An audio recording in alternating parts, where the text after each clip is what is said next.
do believe that this is the time to start up in India as opposed to looking at opportunities outside of India? Absolutely. I think, good that you brought this up, because when I look at, my batch from IIT, I would say, I'm just a rough calculation, about 3/4 of my batch, are in the United States.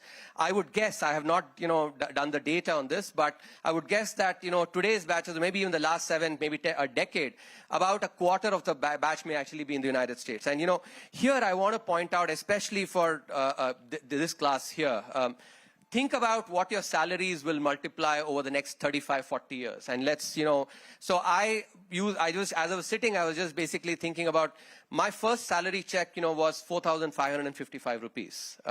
And academics don't get paid that well. So I'm certainly on the lower end of the spectrum. But, on rupee basis, I can say when I was actually, not giving up my sort of private sector or, salary to work in the government, I could see that my salary has multiplied, at least 100 times. And even adjusting for, for currency. So I'm sure many of my friends who actually did not choose to go into academia must have had much more.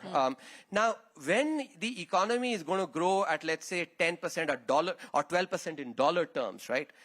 Over a maybe 40-year career, that quite likely in dollar terms, their salaries will multiply about 50 times. And I'm not talking about the entrepreneurs. I'm talking about those that basically will choose to be employed. In contrast, if you take the United States, which is actually, on a personal note, I would say if there's only another country that I would have chosen to live on, except India, it would have been the United States. I'm not considering any other. Using that as a benchmark, 2% growth and maybe 2%, 2.5% inflation, the salary in dollar terms are, I think people there will be lucky if over their career, their salary is multiplied 10 times. So do the math, I think, and look at the opportunity that means for people basically. So hopefully not only to those who are here, but those who are listening, and especially those who are listening, back in the United States as well, they take this message and think about the kind of opportunities there will be, if they come back to India. I think this is really the place to be. I will tell you, sometimes, because I continue to be on the roll at the Indian School of Business, I'm a professor on leave, and when we are recruiting assistant professors there, sometimes actually some of the candidates, I'm asked to sort of have a brief conversation with them.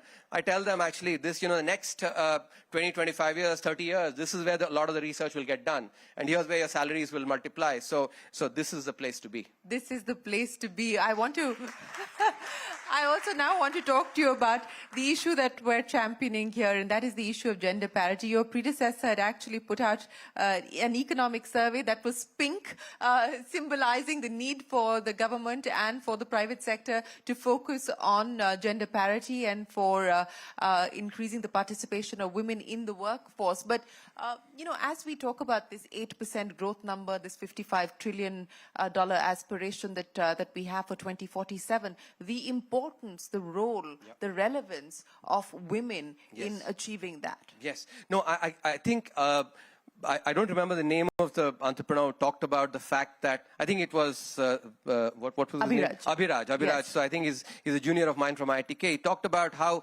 if you have to cater to the preferences of, women consumers, then having those that, can think basically along those lines, I think is really critical. And I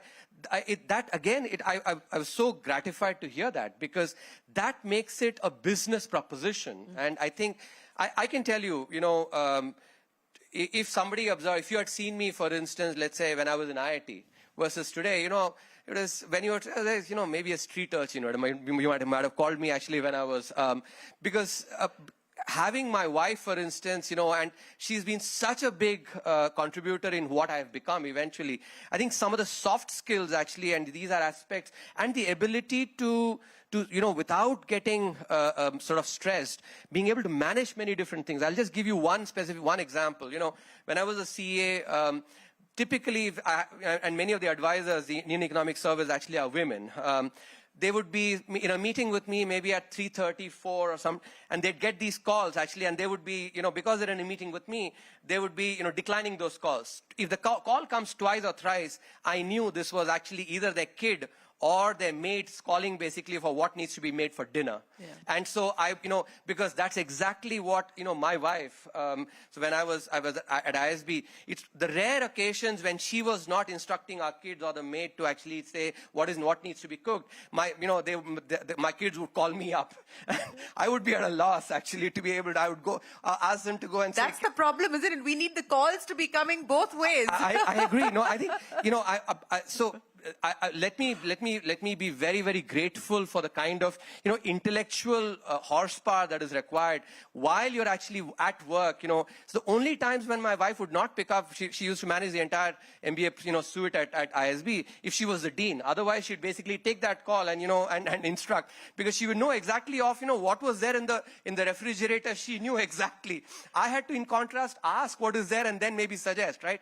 So all I'm saying is that the kind of skills and especially resilience, that women bring is something that, and I have 3 generations, my mom, then my wife, and then now my daughter. She's actually pushes me on a lot of things, because we were 2 siblings. We were actually, me and my brother, we didn't have a sister. So, so much perspective, I've gained. And I think, therefore, from a, business proposition for an individual business and in the economic proposition for the macro economy, I think the skills that women bring, especially on the resilience front, I think are really critical.